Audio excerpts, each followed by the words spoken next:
La guerre entre Israël et l'Iran actuelle fait couler beaucoup d'encre et j'aimerais apporter une perspective un peu biblique concernant cette guerre. Tout d'abord, je vais vous lire un passage de Zacharie 12 à partir du verset 2. « Voici, je ferai de Jérusalem une coupe d'étourdissement pour tous les peuples d'alentour, et aussi pour Juda dans le siège de Jérusalem. En ce jour-là, je ferai de Jérusalem une pierre pesante pour tous les peuples. Tous ceux qui la soulèveront seront meurtris, et toutes les nations de la terre s'assembleront contre elle. En ce jour-là, dit l'Éternel, je frapperai d'étourdissement tous les chevaux, et de délire ceux qui les monteront. Mais j'aurai les yeux ouverts sur la maison de Juda, quand je frapperai d'aveuglement tous les chevaux des peuples. Les chefs de Juda diront en leur cœur, les habitants de Jérusalem sont notre force par l'Éternel des armées, leur Dieu. En ce jour-là, je ferai des chefs de Juda comme un foyer ardent parmi du bois, comme une torche enflammée parmi des gerbes. Ils dévoreront à droite et à gauche tous les peuples d'alentour, et Jérusalem restera à sa place à Jérusalem. » Ce passage de Zacharie 12 nous montre d'une part à quel point les choses ont été prophétisées, tout ce qui arrive aujourd'hui, et d'autre part à quel point également Dieu est derrière son peuple Israël.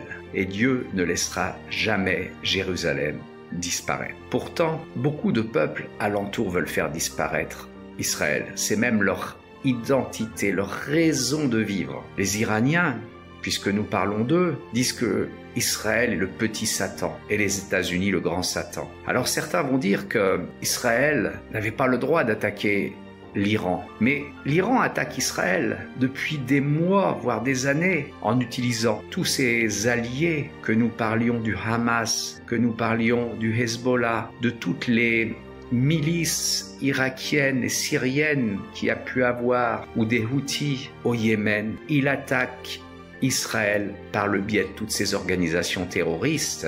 C'est lui qui les finance, c'est lui qui les arme. Alors à un moment donné, quand tous les peuples d'alentour n'ont qu'un slogan à la bouche, c'est de faire disparaître tout simplement les Israélites et de les jeter, de les faire disparaître dans la mer jusqu'au dernier, alors oui, la menace nucléaire peut être quelque chose qui justifie une intervention décisive de la part des Israélites. Il faut savoir que les médias occidentaux, corrompus pour la plupart, justifient toujours les crimes islamistes et attaquent Israël, quoi qu'il en soit. Mais le prince héritier d'Arabie Saoudite, Mohammed Ben Salman, avait dit de l'ayatollah iranien qu'il est le nouveau Hitler dans une interview avec le New York Times. Et c'est quelque chose qu'il a répété après. Et les raisons qu'il a invoquées sont le côté expansionniste de l'Iran, à savoir qu'il veut dominer toute la grande région. Surprenant, lui qui est arabe, qui vit à côté d'Israël, que ce ne soit pas Israël qui l'ait attaqué. Alors je crois que les médias occidentaux devraient s'intéresser un peu plus à ce que disent les réels voisins arabes sur leurs propres voisins que d'inventer des raisons qui justifient tout de la part de certains et qui condamnent tout pour les autres. Alors soyez bénis dans le nom puissant de Jésus. Amen.